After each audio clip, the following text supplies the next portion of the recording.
I'm 5 minutes in and I'm already on number 2. So, topic of this one, why am I an atheist? It's a very complicated, sordid story that I can answer very simply. I ask too many questions. The end. But, nobody's going to settle for that, just that as an answer.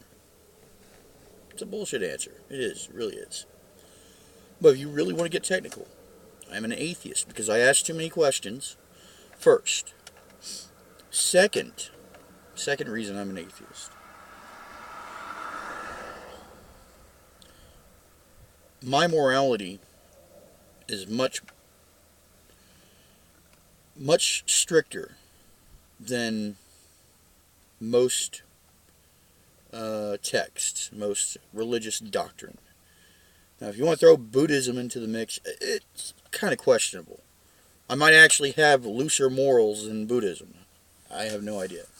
I haven't studied it enough. It seems like I might have a few key qualifiers that Buddhism is a little more astringent about.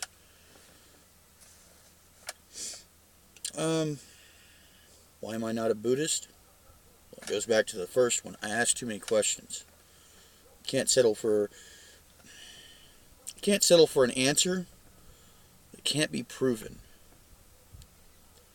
I can't settle for an answer that hasn't actually changed or evolved in 2,000 years. If you come up with an answer and it's the exact same answer as written by a primitive people, it has no change nor research to reflect that change, then what the hell are you investing in? You're investing in a myth. But here's the thing, a lot of us have started questioning it. That's what a lot of believers and the faithful tend to miss or ignore, flat out ignore usually, is that we did ask questions. We did question this faith. Watch Cosmos, and I'm reminded of Bruno. Everybody seems to be referencing that here lately, but it's just a beautiful line. Your God is too small. I don't know if he actually said that, but for all intents and purposes, according to Bruno in Cosmos, Neil deGrasse Tyson, Seth MacFarlane's production, according to Bruno in Cosmos, your God is too small. That summed up so much for me. Your God is too small. There is too much out there your God cannot account for. And I don't care whose God you think I'm talking about. Name one. That God. Yes, that one. That one cannot account for too many things in the universe. My stogie went out. So,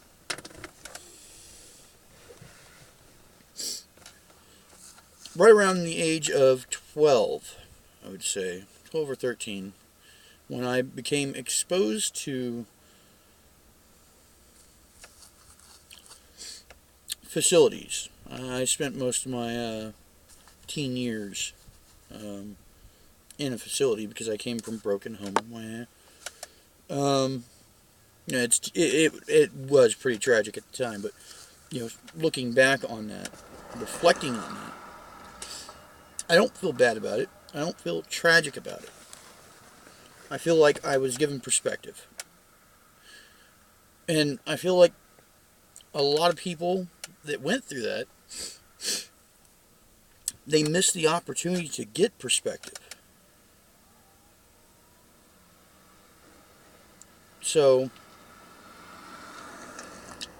while I was there, one of the things that struck me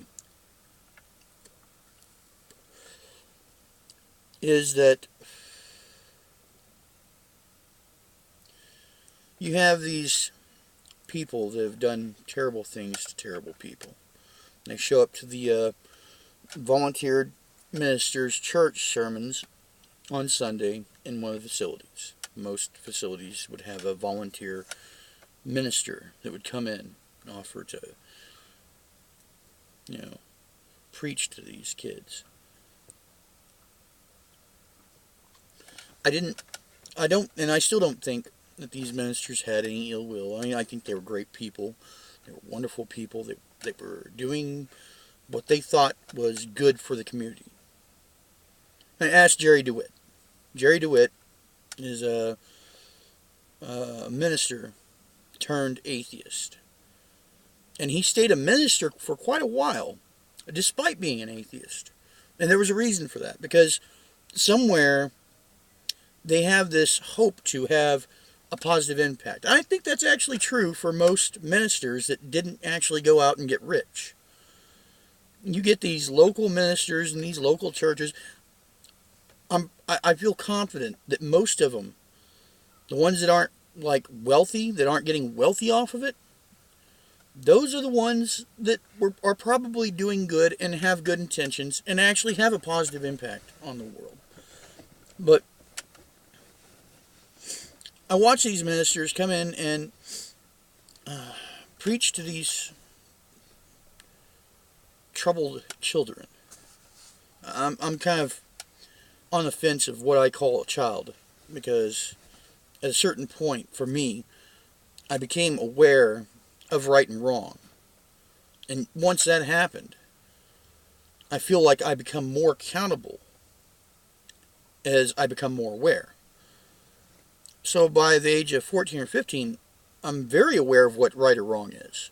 Whether or not I choose to acknowledge that is, me. That's my, situation. That's my responsibility. I am accountable for my actions at that point. So they would go in and they would, adhere to this religious doctrine and be religious and show their faith and all that stuff, and turn around and do some heinous, malicious shit. Fortunately, I toughened up at a pretty early on in the system, because if I hadn't have toughened up, by the time I was about 14 or 15, I would have had hell. Because that's whenever I started trickling through state schools and things like that. And they're a lot rougher there.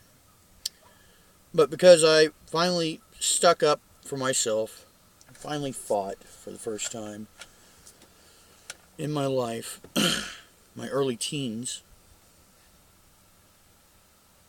it triggered a sense of personal worth that stuck with me. I'm not going to be bullied or downtrodden unless that's some kind of pre-designated sacrifice, or something that I'm going to go through to accomplish my goal. Sure, I'll put up with shit if it meets a goal, and if I intend to do that. That's what I do. But these kids would go in there, they would pray to God, thank Jesus, bless Mary, so on and so forth, and do horrible shit. They would talk about doing horrible shit. And nowhere in their minds did them being a good Christian and being a good human really intersect. I mean, they were two separate situations. Them being a good Christian had nothing to do with them being a good person. And that boggled my mind. So I started questioning, well, why the fuck are they even religious? They obviously don't give a shit. Me, I was very religious. I believed in this stuff at one point. I believed in the nonsense. But then I started to wonder, what makes these fuckers so special? They're also going to get into heaven. How are they so certain? So I started to question, well, the qualifier to get into heaven. The qualifier to get in heaven is to acknowledge the all-powerful, almighty God and accept Jesus as your Savior. When you think about it, that's Not really. Not really something you want to qualify somebody with. Anybody can turn and say, that's the king, and that guy died for my sins. What does that have to do with them being a good person? Nothing. Absolutely nothing. And then it started to click. Being religious has nothing to do with being a good person. But too many people think it does.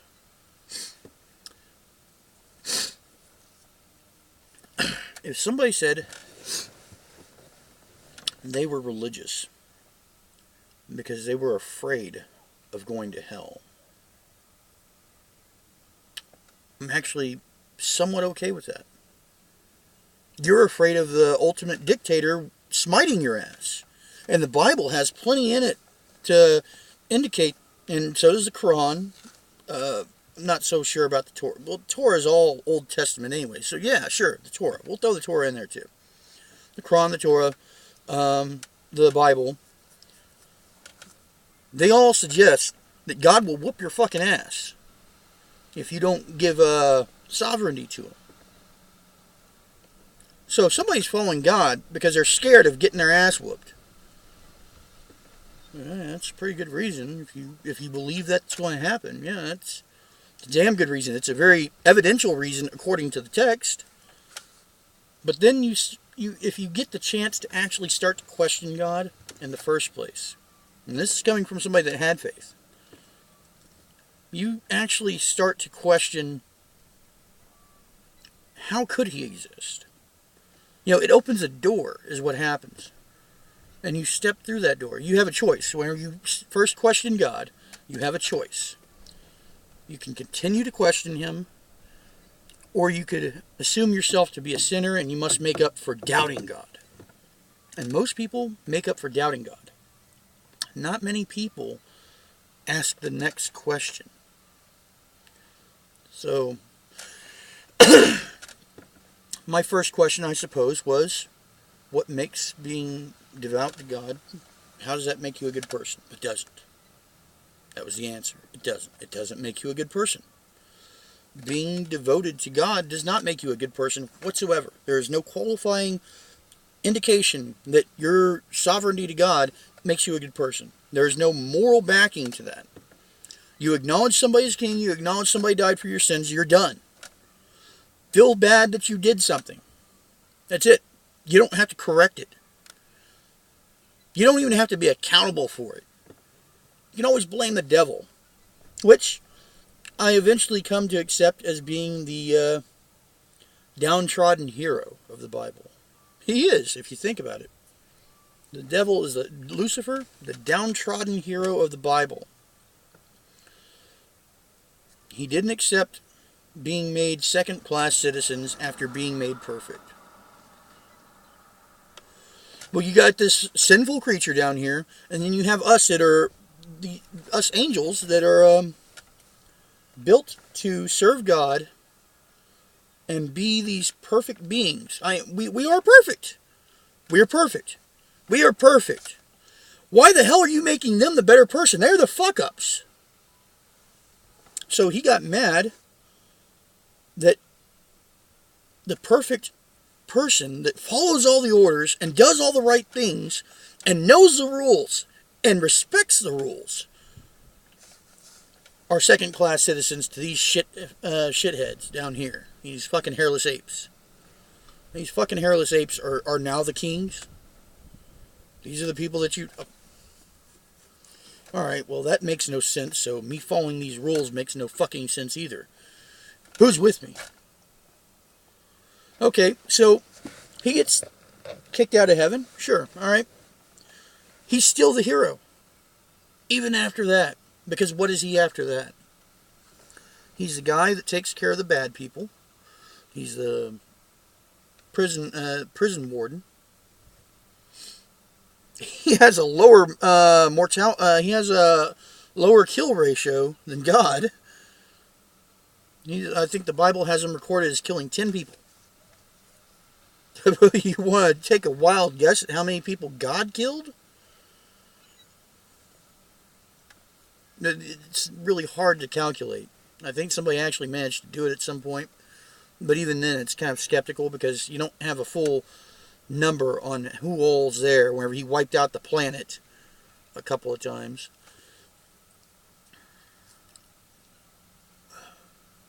Really? Flooded the planet. Destroyed entire cities. And the devil's got like 10 deaths to his name. And what does he do? He makes sure people are doing right by testing them. And wherever they fail, he imprisons them.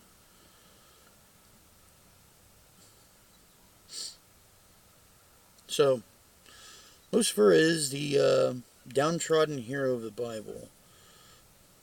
God is the horrendous, tyrannical dictator. See, and you start asking these questions, you get these answers. You start to realize point A and point B aren't actually connecting anymore. Well, if point A and point B aren't connecting, then one of these aren't what they say they are. Either point A is a lie or point B is a lie. Or they're both a lie. Well, I was comparing my questions to humanity, morality. So far proven to not be a lie. Well, unless you want to go with the Matrix theory that we're all brains in a jar, at which point it really doesn't fucking matter, does it? If we're all brains in a jar, then we might as well be content with whatever reality we can put our hands on. Because none of it's real, might as well just enjoy it. By making sense of it as best as we can, if that's how we enjoy it, then that's how we enjoy it. So, the Matrix argument actually practically invalidates itself. You have no reason to leave the Matrix because you're a brain in the fucking jar. How are you going to leave that? So stick with your delusion at that point. So, but I asked the questions. The second question, the punishment question. Lucifer gets brought into the situation and we start talking about punishment, God's rules. Okay, well, God has these rules that you're not necessarily supposed to follow. I mean, you're supposed to follow them, but it's okay if you don't. Because you can always ask for forgiveness. You acknowledge Jesus is one that actually paid the toll. Like, who the fuck sacrifices their son? Their rape child. Let's get it straight. Because he didn't actually inform Mary that she was pregnant until after she was pregnant. Or Joseph, depending on story you want to go with. So he failed to actually let them know that Mary was going to be pregnant with Jesus. Now, what do we call that whenever we impregnate somebody without their consent? That's a rape baby. So Jesus the rape baby. That might explain why God didn't have a problem with killing his ass.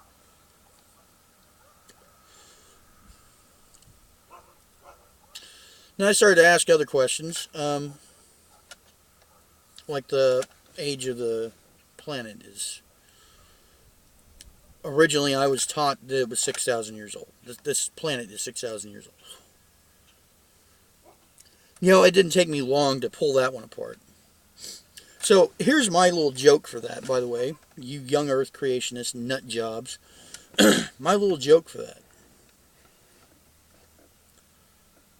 If the Earth is only 6,000 years old, then the invention of beer and glue is actually older than the planet. Wait a second, that might explain how we came to exist. That's my joke, my little atheist joke there.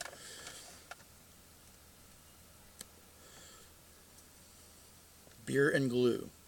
That would explain this. Really, you know, I'll jokingly insult it. But, to be honest, when I walk on tile floors, I sometimes take a moment to be amazed. At one point in time, we were dwelling in dirt floor caves.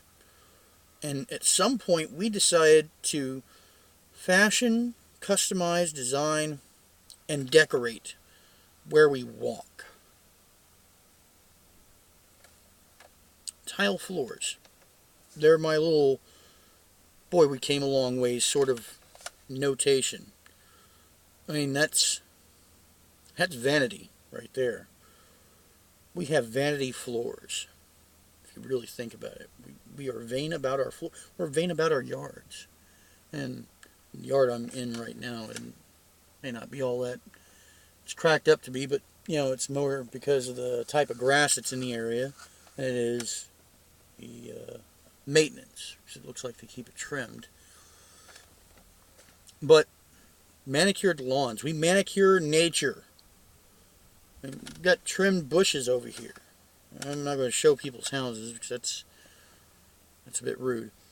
We've got manicured bushes over here. We've got specific flowers that are growing in specific places for aesthetic appeal. We mold nature to fit our idea of beauty.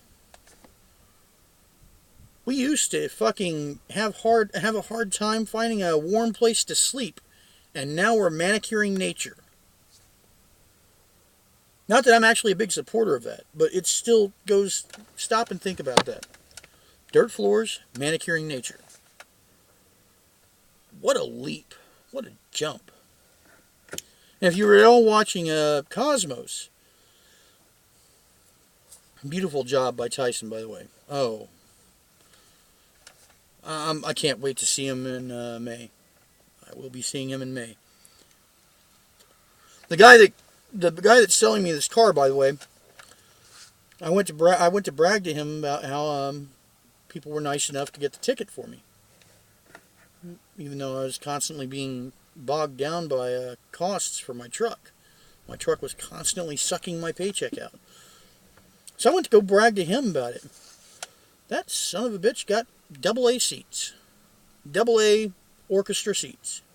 Like, he is one row away from the front row.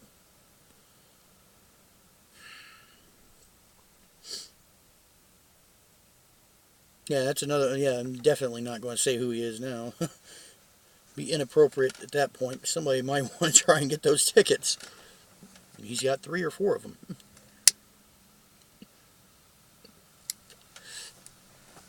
That lucky bastard. So, I'm in L. He's in AA.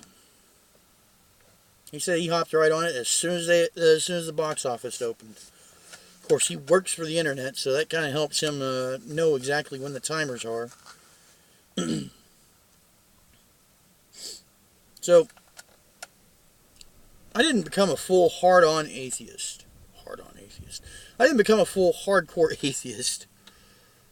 Maybe I do have a hard-on sometimes for atheism. I didn't become a hardcore atheist until late 20s. Early 30s. Just recently, really. Between there, I went through what I call the void. That is what a lot of religious people will acknowledge. Religious people that become atheists, they go through a void. It is a nihilistic nightmare. Existential depression. You name it. You know, whatever contemplation of the universe, psychosis you can get, it's there. It's sitting there, waiting for you. It just depends on what direction your mind decides to go, wherever it leaves faith. Wherever you start to walk out of that faith, you've got a mob of psychological disorders just waiting to jump your ass. Because for so long, you were under the impression that you were an immortal. I thought I was going to live forever. You know what's... Think about it in a fictional term. Imagine you're writing a character who has been an immortal for all their life. You know, obviously, all their life. Duh. They've been an immortal. They've grown accustomed to it. It's second nature. It's something they got to the point where they don't appreciate it anymore. They just expect it. Now imagine what happens if that immortality is taken away. What would the character's response be? How would that character behave? How would that character behave whenever they realized that they had very little control over their outcome too? Like, regardless of whatever machinations this immortal character had created, those machinations disappeared with their immortality. Now try to write that character. And this would be a project for those of you who have not been religious and become an atheist, who were born atheist and stayed an atheist. Because we all are born an atheist. Whether or not we stay an atheist depends on our parents and our society. So those of you that were lucky enough to not ever actually fall into that little quagmire of self-loathing disguised as a divinity, do this little exercise with me, or for me. Do this exercise for me. Try to write an immortal character that has lost their immortality and lost all their machinations. Because you imagine an immortal person would have all these plans, goals, and things that have been set up over time. And all of us religious people did. All of us that had faith, that really had faith, we had all these plans. I was going to be a warrior for God. I was going to do great things. I was going to inspire others to God. I was going to convert people. And I thought I was doing good. I thought I was doing great. Now, write this immortal character, losing immortality and losing their machinations. And try to be honest about how they respond. That is what you are going to get with us religious people that became an atheist. And I call it the void.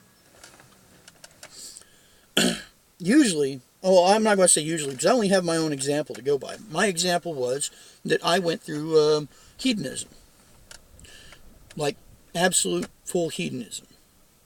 It's whenever you realize you have lost everything, well, you're going to try and reap whatever pleasure you can from life. And that will only get you so far. It comes a point where you have to pay the piper, so to speak. And so, over years of drugging and drinking, and, well, alcohol wasn't really an issue then. I guess that's why I'm comfortable drinking regularly now. I wasn't really big on alcohol whenever I was doing this. I was big on drugs. And I was big on using women. Boy, it sounds like I'm about to tell you. And then I found God. And then I found out there was no God. I remember coming across a young earth creationist. I used to drug, and I used to womanize, and I used to do all sorts of things. And then I found Jesus. Well, yeah, okay, I went through all that stuff too, and I found out he was bullshit. Perception, really. Perception. That's all you need. A little perception will go a long ways. So I went through this hedonistic journey, and it burns me out. I eventually burned out. And most people, it does burn out. As George Carlin once said, whenever the drugs start to actually be more trouble than they're worth, it's time to quit them. Problem is, most people don't know when to quit. They get into the habit of doing the drug, and they don't bother actually checking, well, is this actually enjoying it? Am I enjoying it? Is this feeling good anymore? Is this really fun? I don't think I'm having fun. Nobody ever asks that anymore. That's whenever you go from addict to a junkie. I draw a line there. There is a line between the addict and the junkie. The addict is the guy or a girl, person, that enjoys the high and has decided that that's one of their favorite things, is getting high. That's an addict. Believe it or not, I have no trouble with addicts. I don't have a problem with them. I wrote a couple of articles on how to quit drugs. I really don't have a problem with them, so to speak. I have a problem with them becoming a problem. And if you don't recognize them becoming a problem, yeah, it's time for you to get help. It's time for you to clean up your shit. The junkie is the one who keeps going. They're junk at this point. You go from addict to basically, by definition, addict, addicted to a particular thing. Junkie. Well, if we go by the name itself, the words, junkie, somebody who is a piece of junk at that point. And this is in reference to drugs, so they're becoming a piece of junk on drugs. That's not something that you use to describe an addict. It's something you use to describe a junkie. Somebody who has gone past the point of it actually being worth it. That's whenever it's time to quit. And I recognize that part. I recognize that part and I quit.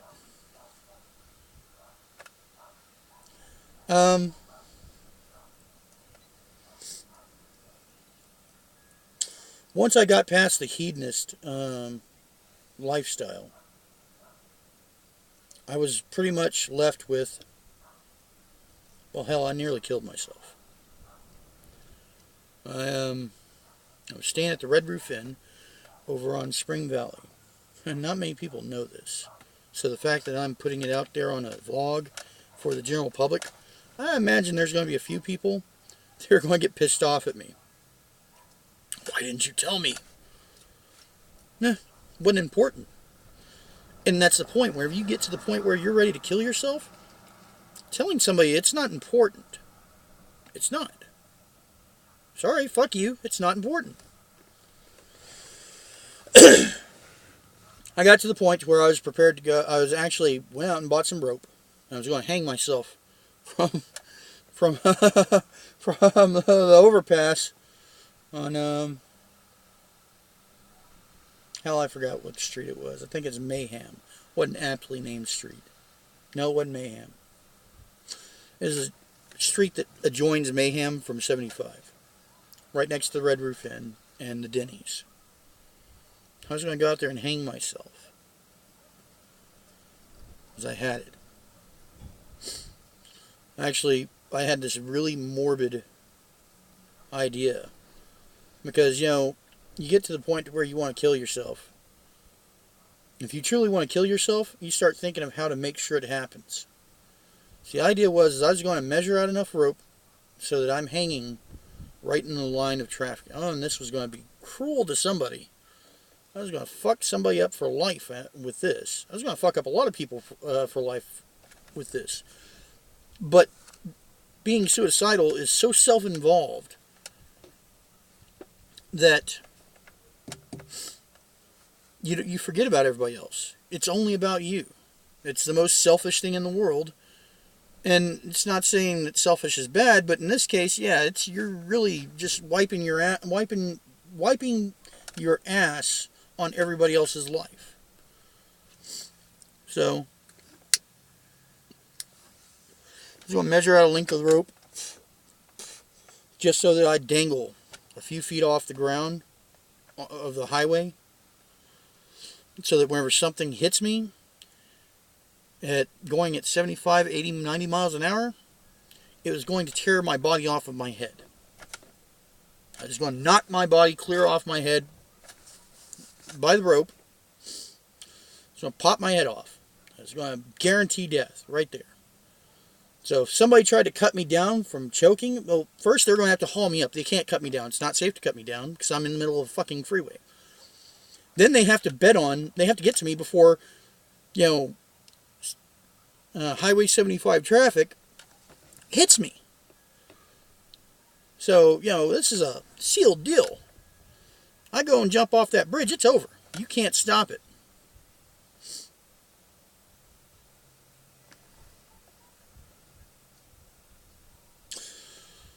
Somebody messaged me on, back when MySpace was still being used. Somebody messaged me on MySpace a few days before I was planning to kill myself. It's this girl, I won't mention the name of. She needed me.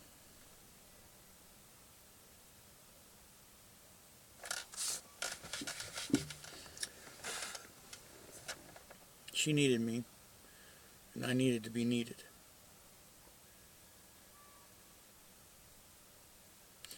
This girl was, well,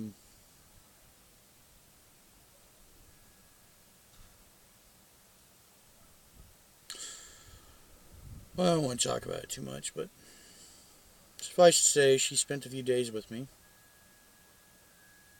And in my wrecked, poisoned state, my damaged state, might have inflicted more damage on her than help. Maybe I did, maybe I didn't. Don't know, because I lost contact with her after that. Or more accurately, she broke contact with me after that. So I can only imagine how unappealing and unimpressed my help was. But I stayed with the delusion that it was other forces that was keeping her from contacting me for about a year.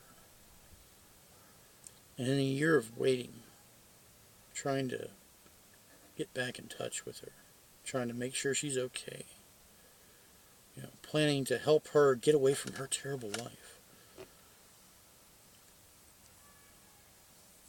In that year, I vowed to stay off of drugs, and I got back on them, and I said, oh, no, I'm supposed to be off of them, and got off of them again.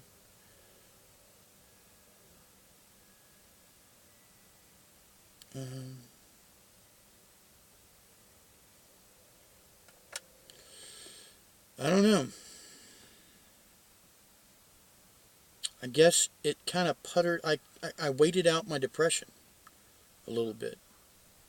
It forced me to delay my depression because I was more concerned about somebody else.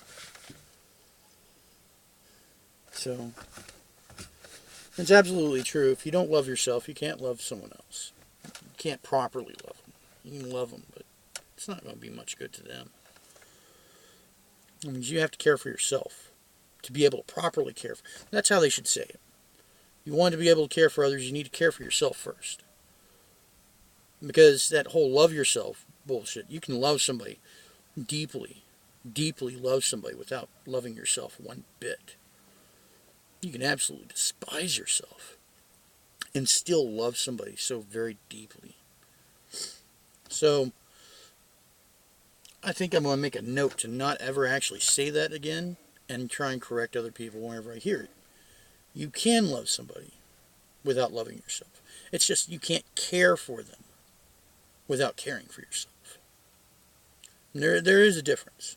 There is a difference. You may not think there is, or it may not seem like that much of a difference, but it's enough of a difference for it to be stated.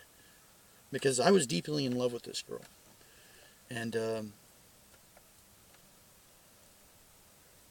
yeah, I fucked it up. But it was whenever after that, I'd gotten so accustomed to being helpful. We're trying to be helpful. And I started to be helpful in other ways, like online. I started talking to people. Like, well, what's your problem? Well, I've gone through problems, and boy, have I gone through some problems. So, hey, let me give you some advice. Let me help you out. I've always been the type of person that wanted to serve others. Not like slavishly serve them, but like benefit them. Like my worth draws to some point, and some extent, how much worth I have to other people. So, and I don't see that being a bad thing. I mean, some people might. I don't. As the saying goes, leave the world in better condition than you found it. And that's what I try to do. I try to leave the world in better condition than I found it. So, anytime I get involved in somebody's life, I try to make it better. Let's fix a few things here.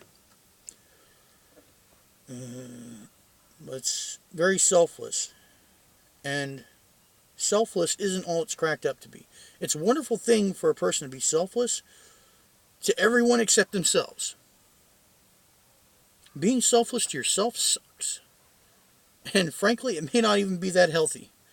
In fact, I'm going to go ahead and throw that out there. It's probably not healthy to be completely selfless.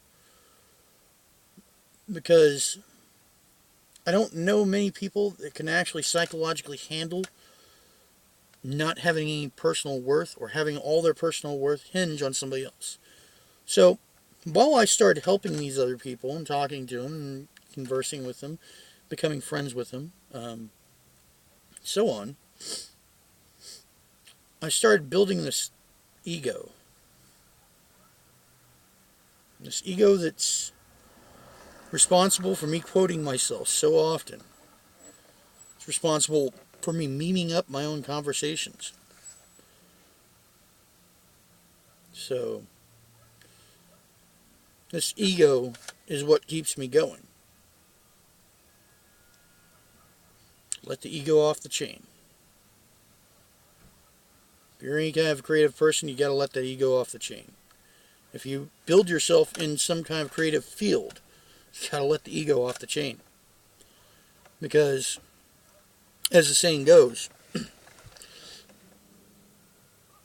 or I'm probably going to butcher this saying, but I'll paraphrase it. I'm going to paraphrase the saying. Man is limited by his own reach, but the only way that man's going to actually get any further is if he constantly reaches past his limit. Something like that. Must reach past your limit. Because though you're not always going to grab anything, sometimes you will. Sometimes that reaching and grabbing for something actually pushes the boundary of your limits. And you're able to actually reach a little further because you tried reaching a little further.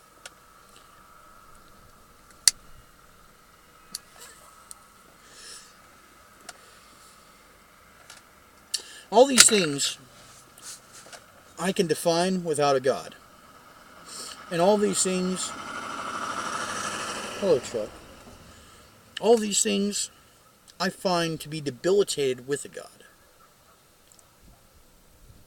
All these little understandings and realizations that I've just described in the course of this little video. These are all things that... See, I brought it back around to the main question. These are all things that I was able to define without a God.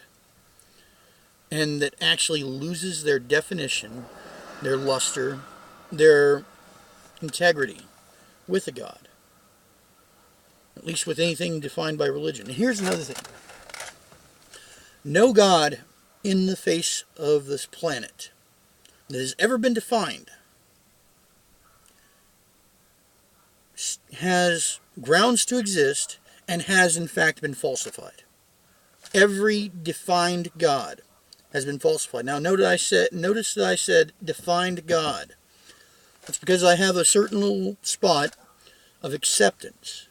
Not approval per se. Well, I guess it's sort of approval. I have this acceptance for deists.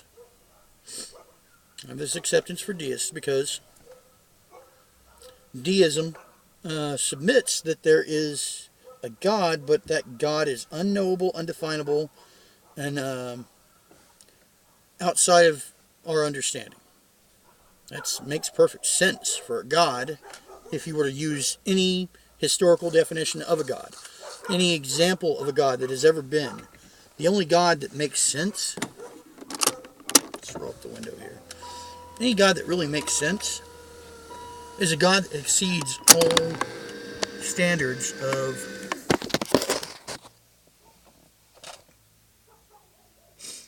definition. So the moment you actually try to define your God, the moment you try to bring some kind of definition to your God, you are now subject to being falsified. That God is now in the position to be proven wrong, and does get proven wrong. Because man's grasp of the world, we only grasp, and this is actually the linchpin in it, we only grasp about 4 to 6% of the universe. Most of it's local, but we still haven't completely figured out locally. 4 to 6% of the universe we can grasp. So if you invent anything that's supposed to be a lord of that universe, chances are you don't have the grasp, knowledge, understanding, or education to actually properly define it. So the moment you try to define it, you set yourself up for failure. The moment you try to define a God, your God has just been disproven.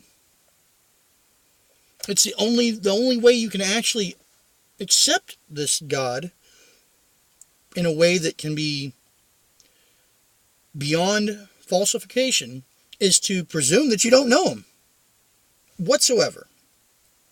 This sets you up for another thing, because whenever you look at a God like that, A God that can't be known, can't be understood, and can't be rationalized. You set one possibility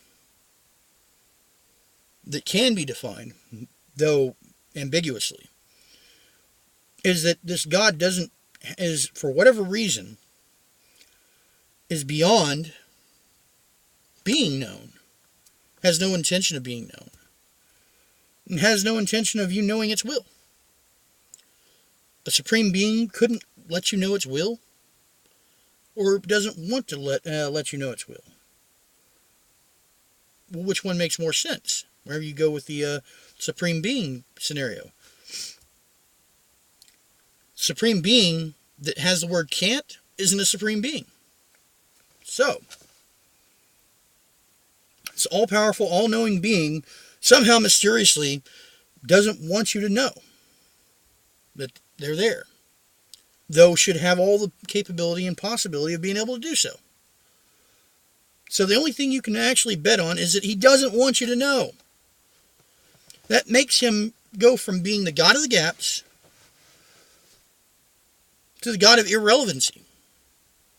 Not to say that this God would be irrelevant, but your grasp of him is. For whatever reason, he wants you to figure it out for yourself. For whatever reason, he doesn't want you to know. Or her, or it. So, trying to interpret anything from that God, or to that God, even worshiping that God. If that God wanted to be worshipped, they would let you know that they were there. They haven't. They didn't. Or it would be inarguable. To paraphrase Aron, if such a divine being did exist, whatever law, standard, or rule they put down would be undeniable, inarguable, and perfect. I think it's his third foundational falsehood of creationism. I'm not sure.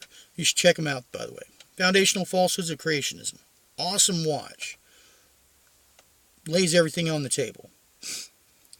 If there is such a deity, if such a being does exist,